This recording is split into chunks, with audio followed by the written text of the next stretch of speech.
Halo saudara, apa kabar? Kiranya tetap dalam keadaan sehat dan diberkati oleh Tuhan.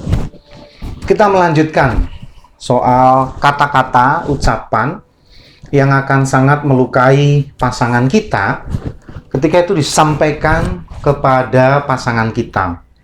Dan sekali lagi, biasanya pada saat kita dalam keadaan marah, kita mengucapkan itu. Apa kata-kata yang berbahaya selanjutnya adalah kamu harus berubah. Ya, saudara, sering kita mengucapkan itu ya. Kamu harus berubah, kamu harus berubah. Saudara, sebetulnya nggak usah disuruh, manusia itu pasti berubah ya. Paling tidak umurnya, keadaan fisiknya, rambutnya segera memutih ya, giginya ompong, kulitnya keriput, ya udah pasti. Tapi memang betul ada sesuatu yang tidak mudah berubah, yaitu karakter, yaitu kebiasaan, sifat, itu memang tidak mudah berubah. Tapi ada yang juga tidak boleh kita lupakan, bahwa berubah seperti yang kita mau. Nah, itu yang seringkali jadi masalah. Saya setuju sih bahwa dari yang pemalas menjadi rajin harus berubah, ya saya setuju. Dari yang mata keranjang menjadi lebih setia harus berubah, saya setuju.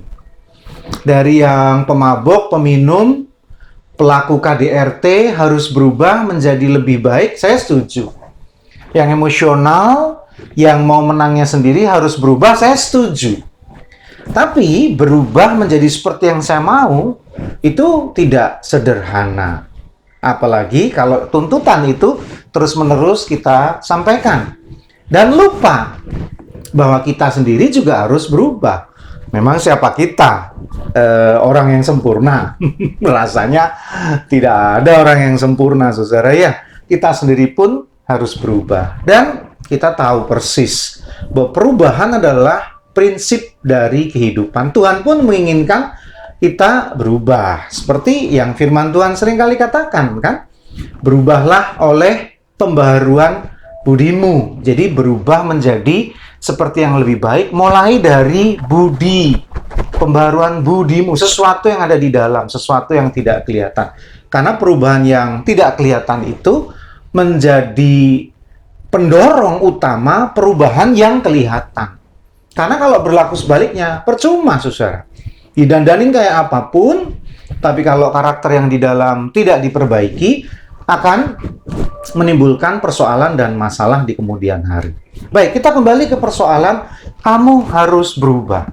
Saudara, sekali lagi, kata-kata itu akan sangat menyakitkan pasangan kita. Karena seakan-akan hanya dia yang harus berubah. Kita tidak harus berubah. Atau kamu harus berubah menjadi seperti yang aku mau.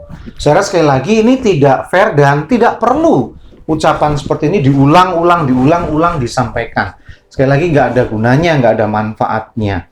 Karena bukankah lebih baik mulai dari kita perubahan itu, mulai dari diri kita sendiri perubahan itu.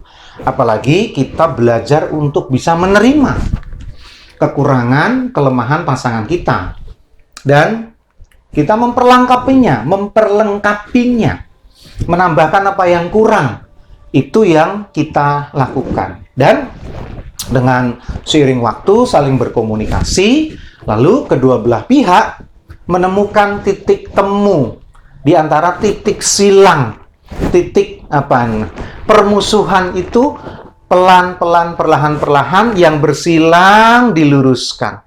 Tadinya nyilang menjadi lurus, menjadi sama dengan, lalu menjadi seiring sejalan seperti rel kereta, walaupun tidak harus jadi satu, tapi rel kereta itu ke kanan ikut ke kanan, ke kiri ikut ke kiri, artinya menemukan satu titik kebersamaan. Dan siapa yang harus memulainya, saudara? Sekali lagi, lebih baik kita yang memulainya.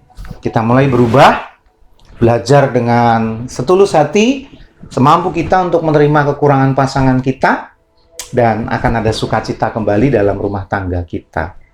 Berhenti untuk mengatakan, kamu harus berubah. Dan memulai mengatakan, aku yang harus mulai berubah. Masih bersama dengan saya, Pendeta Yudi, dalam Renungan Emas, esok masih ada solusi.